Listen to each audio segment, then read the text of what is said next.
أعوذ بالله من الشيطان الرجيم بسم الله الرحمن الرحيم الحمد لله رب العالمين الصلاة والسلام على رسولنا محمد وعلى آله وأصحابه أجمعين رب اشرح لي صدري ويسر لي أمري واحلل عقدة من لساني يفقه قولي رب تقبل توبتي واجب دعوتي وثبت حجتي وسدد لساني واهدي قلبي واحلل سخيمة صدري أما بعد Saygılı ve hürmetli dindaşlarım, Cuma günümüz hepimizge hayırlı ve mübarek olsun. Geçken haftadan bu gün gecesi işlediğimiz günahlarga kefaret olsun inşallah. Bütün Müslüman ümmetinin sıkıntılarından arınmasına sebepçi olsun inşallah. Ramazan orazasını tutup bitirgenden sonra bir bayram ettik. Ve o zaman dedik ki Kurban Bayramına daha 2 ay 10 gün var deyip aytaydık. Vakit degen şey pek kıymetli ve tez akıp geçmektedir. Yum kozunu, aç kozunu Kurban Bayramı'nın arefesine gelip yettik. Allah kısmet eder ise yarın Ağustos'un 9'u ve Arife günüdür. Bizim Kırım'dan gelken acılarımız bugün Zülhicce'nin 8. günü çıkacaklar Mina şehrine ve Mina'dan sonra da Arafat Dağı'na gidecekler. Yarın Arafat'a çıkacaklar. Arafat degenimiz Arapça bir söz. Geçken vaazlarımızda da bunu aytıp geçkeyelim. Arafa Arapçadan gelgen bir söz, Arapça bir söz. Bildirmek, tanıtmak demektir. Mesela tarif etmek. Ne demek tarif etmek? Anlatmak bir şeydir. Doğru mu? Bizde öyle kullanılır. Demek ki bu sözün tamırında bildirme meselesi var. Bir şeyler bildirilir. Ve geçken vaazlarımızda da aytkan edik. Ne için Arafat deyip aytıldı?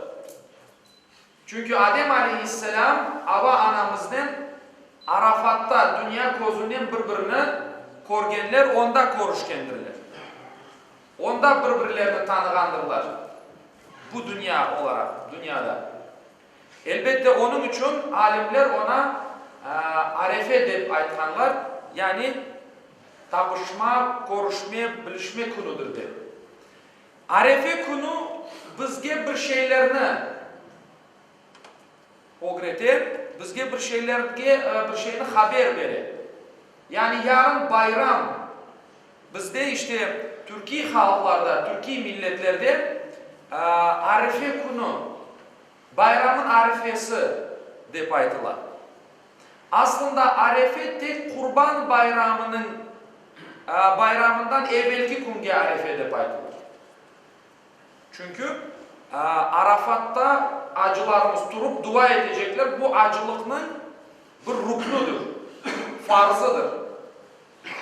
Acılıkka barganlar Arafat'a çıkmasalar Arafat dağına demek ki acılıkları sayılmaz. Şu günge bağlanıp Arefe günü deyip aytıldı ve bizde aslında tekarançık mana, farklı bir mana yüklenildi. Onun için bizge haberci, bayramın habercisidir deyip bir gün o günden Arefe deyip aytılar. Onun için Ramazan bayramından öteki günge de Arefe deyip aytılar. Ama aslında tek Kurban bayram günündeki gününün evvel gününe Arefe günü deyip aytılar. Bu şekildedir. Arefe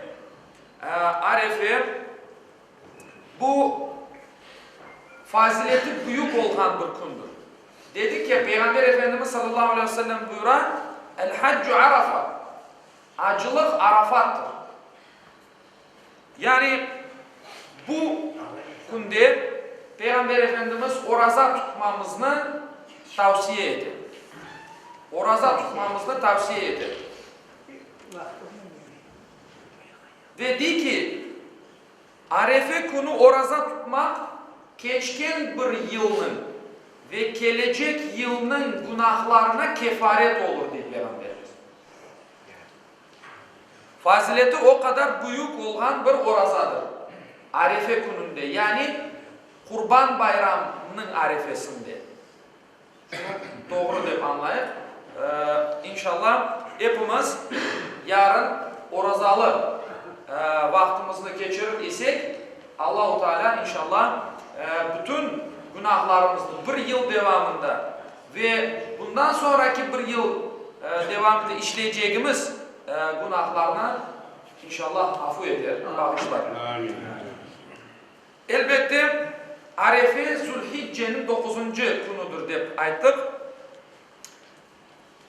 Peygamber Efendimiz Muhammed sallallahu aleyhi ve sellem bir hadis-i şerifinde şöyle buyurar.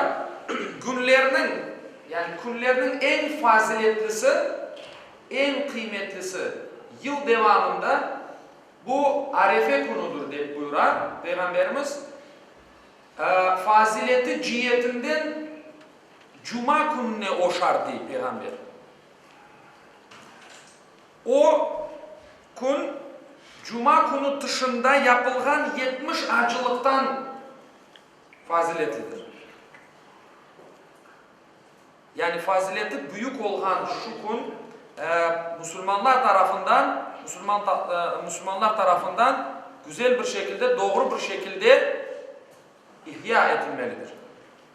Ve Peygamberimiz hadis-i şerifin devamında buyuran dualarının en faziletlisi de Arefe günü yapılgan dualardır. Benim di peygamber ve menden evvelki gelgen peygamberlerinin aytkan sözlerinin en büyük sözleri La ilahe illallah vahdehu la şerike leh. La ilahe illallah vahdehu la şerike leh. Yani Allah'tan başka Tanrı yoktur. La ilahe illallah. Vahdehu, o tek birdir. O bir Allah'tır. Ondan başka Tanrı yoktur. La şerike leh, ona oşağan, ona benzer olan hiçbir başka bir ortak yoktur. Bu değil ki Peygamber benim ve menden evvel gelgen peygamberlerin söylegen en büyük sözlerdir bunlar. Bizler Allah'ın tek bir olganını ve onun şeriki olmaganını bizler tasdiklaymiz. Bizler ilan edemiz.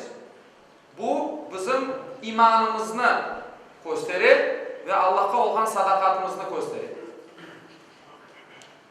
Hazreti Ayşe radıyallahu anha Peygamberimizin apayı buyurar.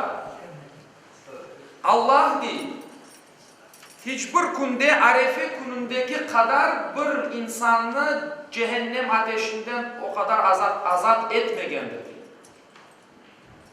Yani cehennem ateşinden o kadar uzaklaştırmaz Arefe günündeki gibi.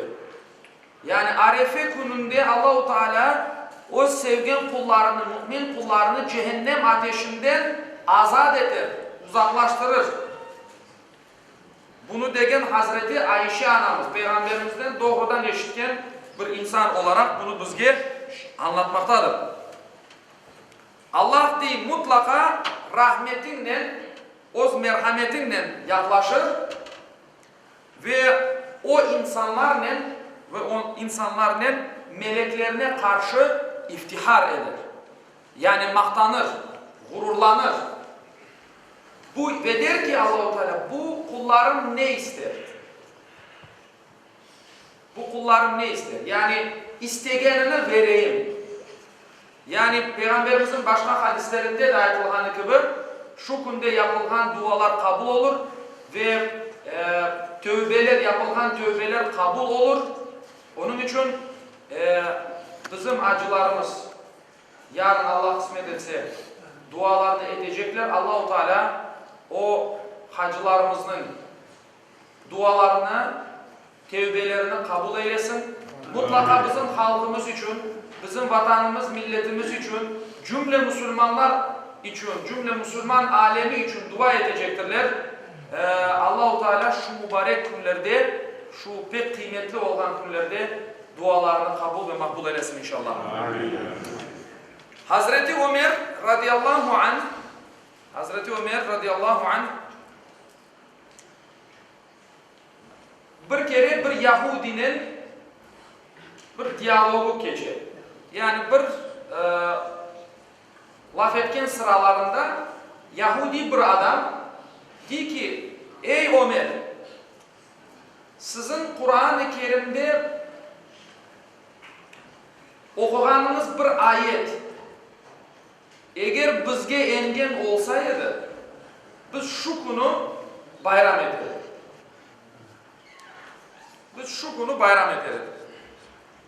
Hazreti Ömer soraydı. Nedir bu ayet? Kur'an'daki nasıl bir ayettir? Bu bizim okuganımız. Sizin de bayram etmek istegeniniz bir gün. El-yevme ekmeltu lekum dinakum ve etmemtu aleykum ni'meti ve radıytu lekumul İslam'e dinen. Sadakallahu azim. Bugün el-yevme ekmeltu lekum dinakum. Bugün sizin için dinini tekmilledim diye Peygamber. Allah-u Teala Peygamberimizin sözlerinden Kur'an-ı Kerim'de ayet. Bugün sizin için dinini tekmilledim. Ve etmemtu aleykum ni'meti. Nimetimi sizin üzerinizdeki nimetini tamamladım. Nimet olarak bir İslam dini verildi. Yani Peygamberimizin Müslümanlara verilgen bir bahşiş olarak, yani bir Resul olarak, bir kurtarıcı olarak, bu bir nimettir Müslümanlar için. Bu nimetini de tamamladım. Geçken vaazlarımızda ayetken edik, şu ayetini eşitken Hazreti Ebu Bekir Allah bir verdi. Çünkü anladı ki Peygamberin vazifesi bitti, demek ki onun da aramızdan ayrılma vakti geldi deyip Allah bir vergeni. Ve sizge Müslümancılıkını bu İslam dinini vergenimden razı oldum deyip buyuran Kur'an-ı Kerim'de Allah-u Teala şu ayetini değil. Eğer ayet kelgen olsaydı bizge biz şu günü bayram ederdik diye. Hazreti Ömer de diyor ki bu ayet Arefe günü olgan Cuma günü emdi diye. Yahudi'ye cevap verir. Şüphesiz değil, bizim için hem Cuma günü hem Arefe günü bayramdır. Onun kıymetini bizler de biliriz manasında. Yani şu ayet dinin tekmillenmesi, Peygamberimizin nimetini tamamlaması ve dinden razı olması ve bu nimetten razı olup bu dünyadan ayrılması ayeti Arefe günündeki Cuma günü tam iki bayram olgan günde rivayet etile engeldir ve Hazreti Ömer ile bir Yahudi arasında geçen şu diyalogdan bizler anlayımız ki Arefe günü bizim için de bir bayramdır. Çünkü bizim günahlarımızın af olungan bir gündür. Dualarımızın kabul olunganı bir gündür. İşte acılıkның aslında emniyeti o kadar büyüktür ki Allah-u Teala Kur'an-ı Kerim'de bizge acılıkını emir eder. Bizler acılıkka varganımızda eğer gerekli gibi kavgalaşmayıp, günah işlemeyip, Allah-u Teala Kur'an'da değil, kadınga yaklaşmak yasaktır. Ondan sonra işte günah işlemek yasaktır. Ve kavgalaşmak, işte şamata çıkarmak acılıkta yasaktır. Kim acılıkka varsa bunlardan vazgeçsin, uzak dursun de buyurar. Eğer bizler bu şekilde acılığımızı yerine getirir isek, Peygamberimiz değil, anadan doğmak gibi tertemiz evine kaytıp gelir de buyurar Peygamber Efendimiz sallallahu aleyhi ve sellem. Bu kadar büyük bir dinimiz vardır. Allah-u Teala'nın o kadar büyük lütfu vardır ki o kullarına bizim günahlarımızın bağışlanması için bizge bu kadar kıymetli günler bahşiş etkendir. Bizler de Müslümanlar olarak bundan faydalanayıq. Bu bizim için Peygamberimizin bir hadisinde aytılan Arefe günü tutulgan orazanın kıymeti 1000 günden daha hayırlı. 1000 gün oraza tutmaktan daha hayırlı. Nafile oraza tutamız ya. Pazar ertesi, cuma akşamı günler, Arefe gününde tutulgan orazanın fazileti 1000 günden daha hayırlıdır. Bu bizim için bir fırsattır. Onun için bu fırsatlarını bizler hiçbir zaman, hiçbir surette kaçırmamak gerekir.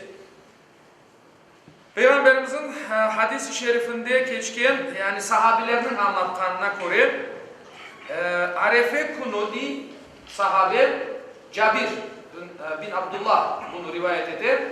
Sabah namazını kıldık di Arefe gününde ve Peygamberimiz bizge aylanıp tekbir okumaya başladı.